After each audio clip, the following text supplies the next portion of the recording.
The spread of coronavirus is not only affecting businesses and healthcare workers, but also caregivers with Alzheimer's and dementia patients. Kathy Shockley with the Alzheimer's Association joins us live this morning to explain the importance of being safe while working during this crisis. Good morning, Kathy. Thanks for joining us.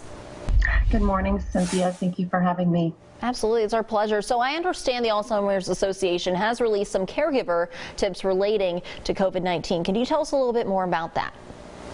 Yes. First, I would like to say that the Alzheimer's Association just wants to extend our admiration and appreciation for all of the family caregivers, as well as those professional caregivers in long-term care settings and skilled nursing settings. I know this is especially challenging, and they are truly heroes to us.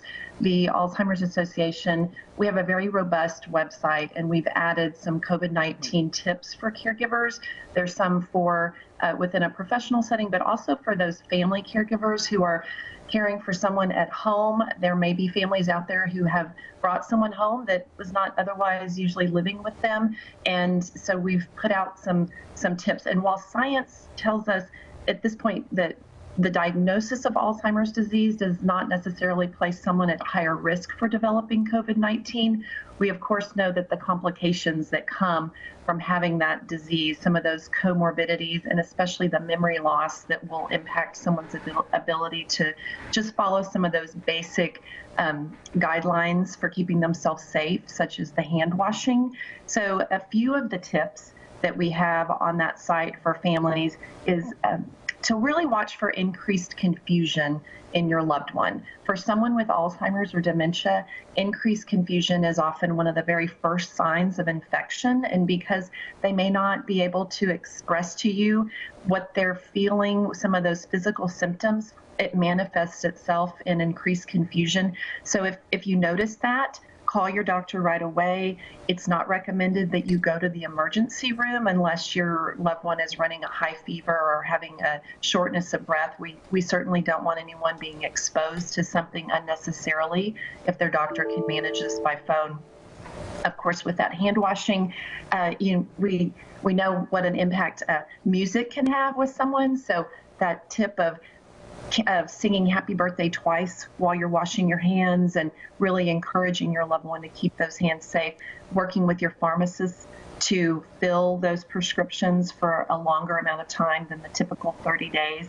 And then also planning ahead. If you are a family caregiver and you are your person's primary caregiver, you need to take the time now before you really find yourself potentially in the midst of a health crisis yourself to determine what would be a backup plan should you fall ill and not be able to fulfill those duties. Now, we know Alzheimer's and dementia is kind of unique because it also can take a toll on caregivers. So what support groups are you guys helping organize virtually during this time of social distancing? Cynthia, this disease can be so isolating for caregivers. We are offering virtual support groups, telesupport groups, as well as virtual education opportunities. We've converted our standing support groups to virtual platforms, and we've created new opportunities. So someone who's maybe never participated in a support group before, they can go online, get registered, and get that call-in information. It's an interesting platform.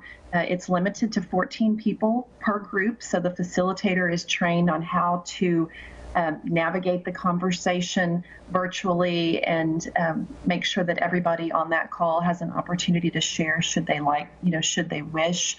And then our educational opportunities are accessible online as well. And people can find those either by calling our 1-800 number, the 1-800-272-3900 number, or they can go to the communityresourcefinder.org.